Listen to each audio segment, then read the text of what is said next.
I'd like to introduce Dr. Scilla Elworthy at this point. She is the person who really triggered this whole thing. Many of you know already, she's a peace builder. She's the founder of the Oxford Research Group. She'd set it up about 40 years ago. The point was to get people who were from the side of the nuclear weapons policymakers and people who were their critics on the same platform. And for that, she was nominated 3 times for the Nobel Peace Prize. She also set up Peace Direct, which helps to give support both monetarily and in terms of network to peace builders in conflict areas. And it's grown, it's spread across the world now. So she was part of the founding that. She's written a lot of books on peace. She's written the business plan for peace of how countries can actually go about resolving conflict in a non-violent way and the actual steps that it takes to build peace. And I was interviewing Scilla for my magazine's cover, which is this month. And that's the story that Manasvi has just shared the link. And it was then that I asked a question about how could we have peace in India, Pakistan. And she said, we need enough young people on both sides, enough motivated young people from both sides to come together and to say that they want to do this. And she said, why don't you do it through your magazine? And I was like, all right, let's take it, let's do it. So I really, I had this wonderful, wonderful feeling when I met her for the first time. And I told her that I feel like this is a life-changing moment for me. It did turn out to be. And so, well, here we are. And Scilla is going to be giving a talk on Yin Intelligence in action. And I'm going to let her explain the details of that. So thank you for being here, Scilla. Thank you so much for your blessings and for sparking off this whole idea. And please take it from here. Eka, I can't tell you how much I love your verve and your imagination and your action, because you've made this happen. And it's thrilling when I look through the list of people attending and speaking at this symposium. It took my breath away. The level of experience and understanding and wisdom of the women that you have assembled from all sides. I really take my hat off to you and everybody who's worked so hard on this. It's brilliant. And I really want to acknowledge how Pakistan and India have been important in my learning, because Meenakshi Gopinath is, I think, my big heroine from this entire area, and she and I have worked together, and we'll talk more about that later. But she's one of the wisest women I know in the world.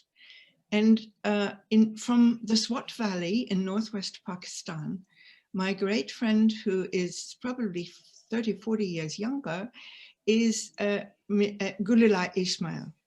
And Gulilai is a heroine of standing up against the might of forces who wanted to silence her in Pakistan in the most courageous way. And she has become a dear, dear friend, and her sister as well, with their starting of an initiative to get girls into school called Aware Girls. But they've gone on to even greater things from that.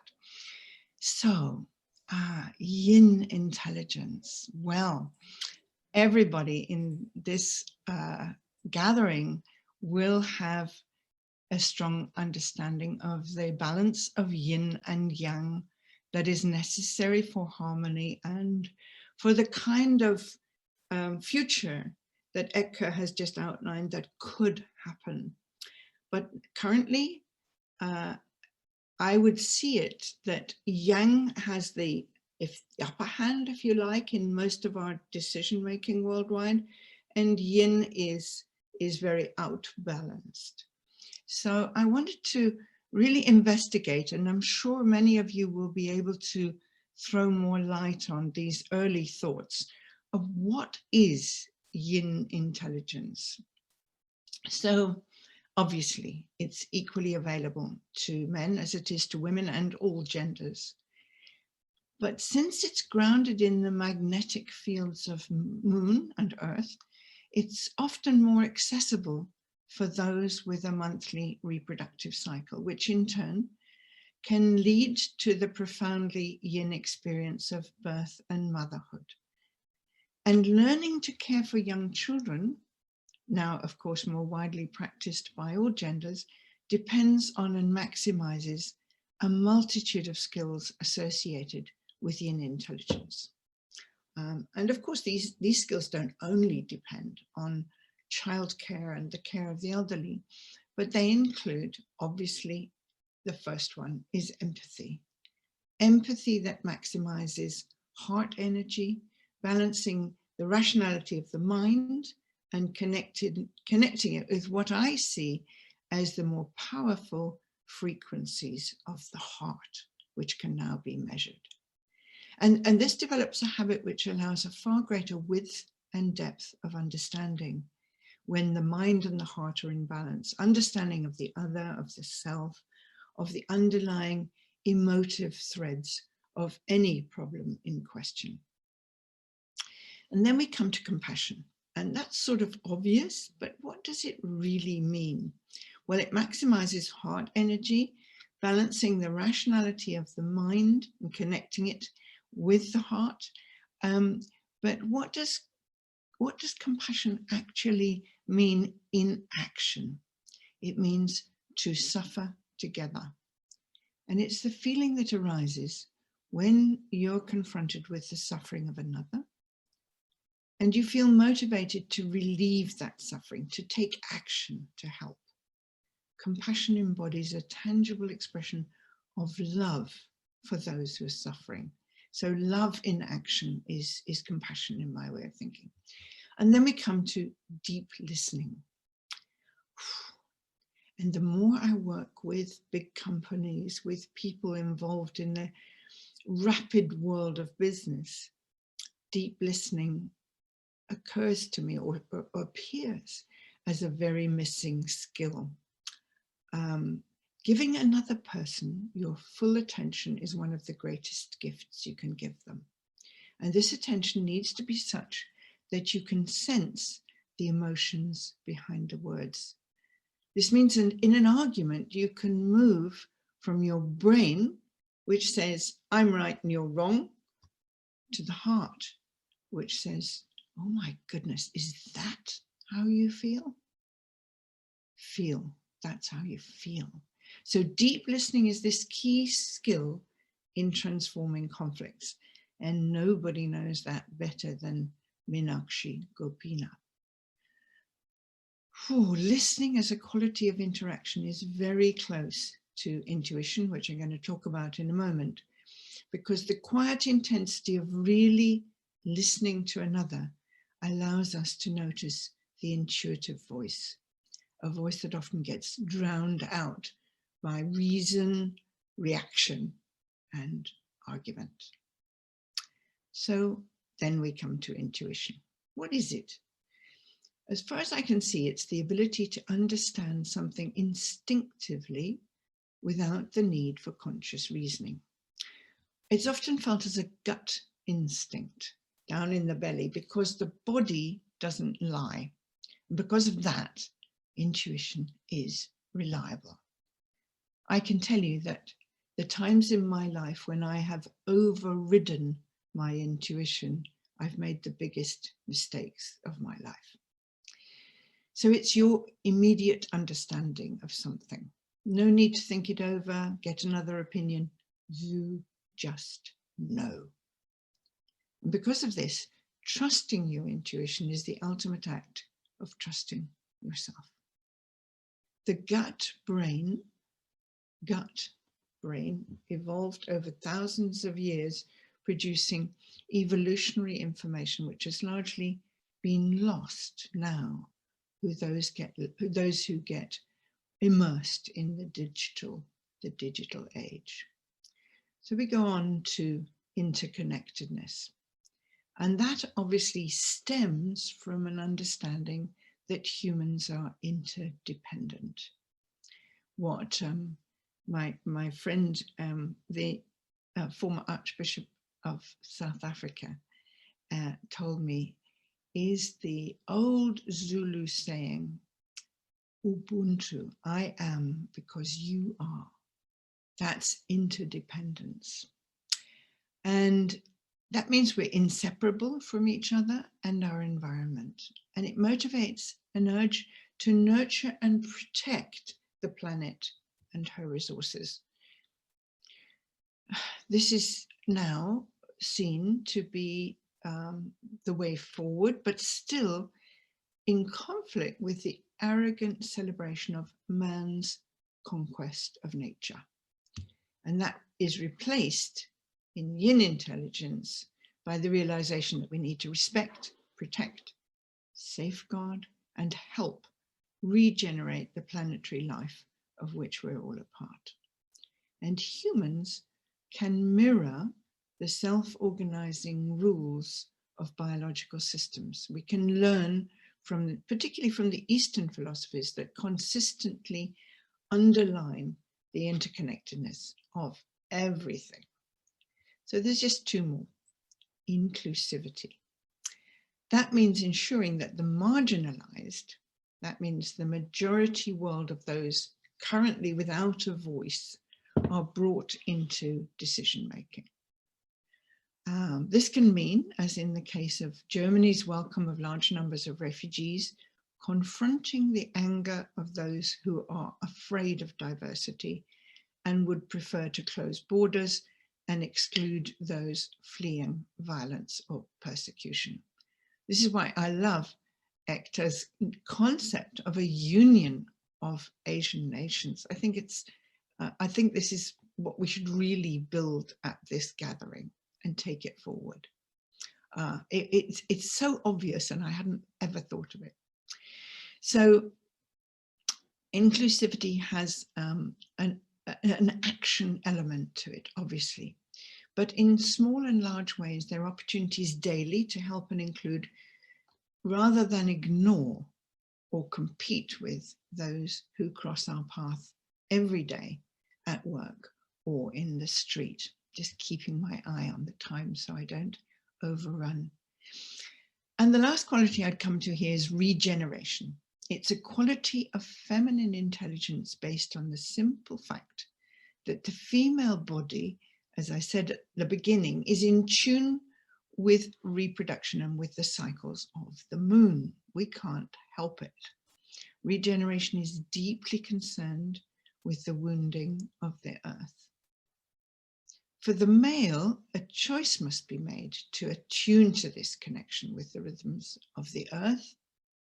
And when this happens, awareness goes out beyond concepts of sustainability or even corporate social responsibility, policies that often fail to generate action.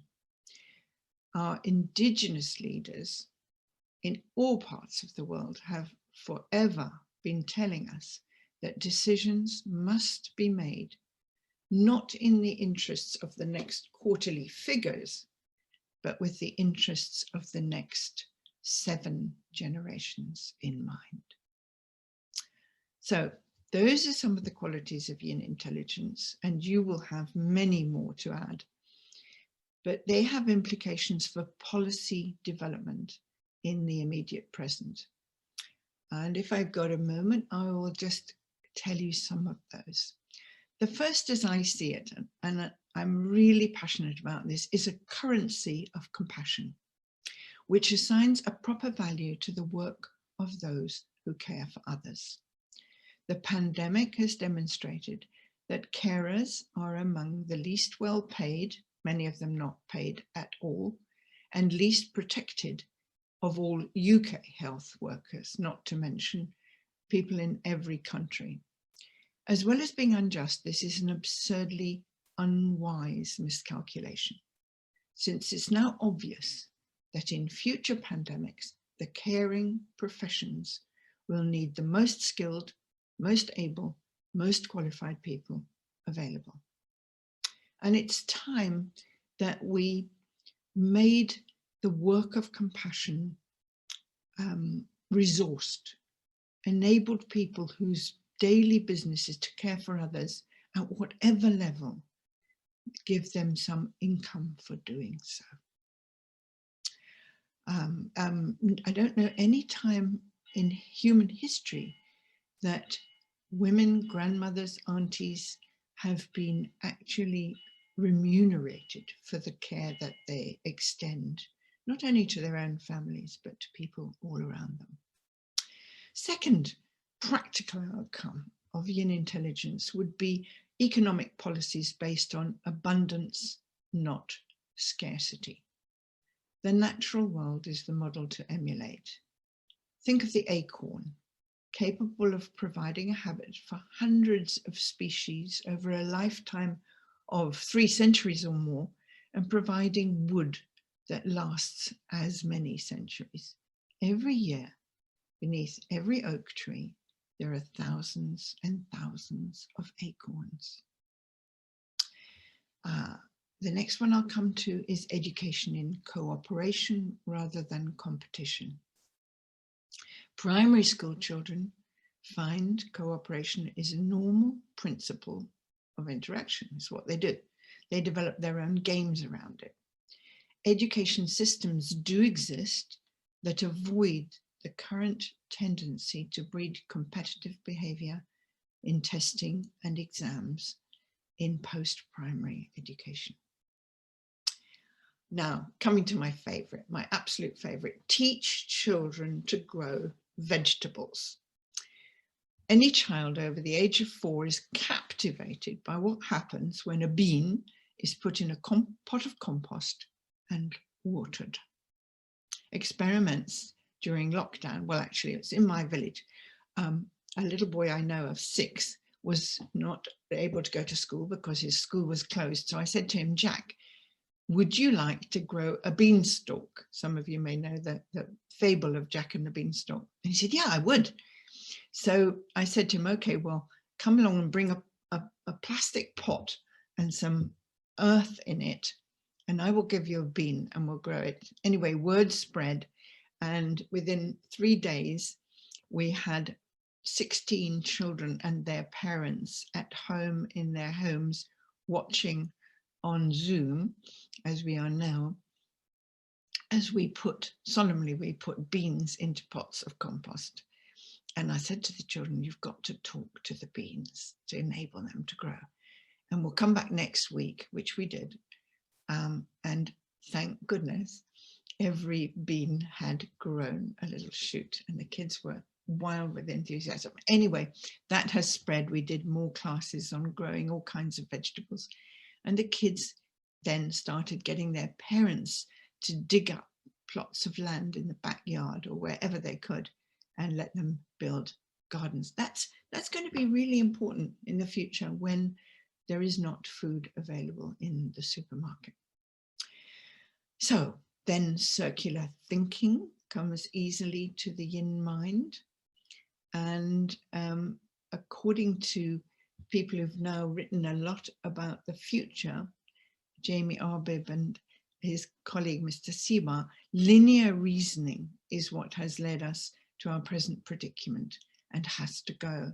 So what the feminine is good at doing is circular thinking, connecting. I could go on. There are another 2 or 3 what I would call practical and productive outcomes of thinking in terms of Yin intelligence. And they include things like decentralized, self-organizing, co-creative economies. And I know there are many of those on the subcontinent. And then obviously conflict skills, which is what my colleague Meenakshi excels at, sharing, teaching and improving. And I'll just conclude by saying, I think we're all aware that Yin intelligence made itself known in the success of female leaders in the early days of the pandemics. The prime ministers of Iceland, Taiwan, Germany, New Zealand, Denmark, and other countries in Asia actually where women stepped up to show the world an attractive alternative way of wielding power. And I particularly was moved by the Prime Minister of Norway, who said, it's important that I know what the children of Norway are worried about. So she said, I'm going to have a TV program only for children every week so that I can listen to them and take seriously what are their concerns with this rather frightening pandemic. I just thought that was very beautiful, and I'll finish there. I don't want to overstay my time. And if you have a question, if there's room, I'm very happy to hear from you. Dr. Scilla, you still have a few minutes. And actually, I have the first question for you. So you've written a book this year called The Mighty Heart. Can you talk a little bit about your concept of the mighty heart? I love that concept, and I'd love for the audience to hear about it.